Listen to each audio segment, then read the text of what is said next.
Alright, so one of the cool things that I've been interested in since I started making knives and bought this anvil on eBay is vintage axes and hatchets. And I really don't know why I'm drawn to these things, but I just think they're really cool. And probably my absolute favorite is the Norlund Hudson Bay style, as you see here. And just a cool hatchet head. This is actually a 2-pound model, and I bought this off of eBay, and it was just the head when I bought it.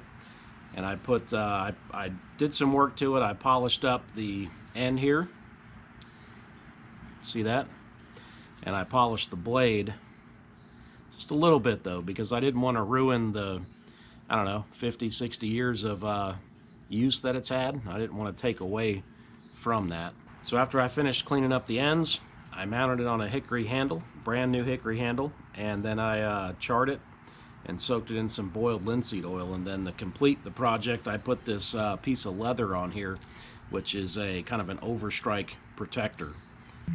So for my first time doing this, I'm pretty happy with the outcome of it, and this video is going to walk you through how I took it from, just the axe head itself to the axe head that you see today, along with the handle and the leather.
So I hope you enjoyed this video. I had a lot of fun doing this, and I really enjoyed it, and I'm definitely going to do more of these things that turned out really cool, and I'm really happy with it. So if you like this video, you like the content of the channel, hit that subscribe button. And hey, thanks for watching.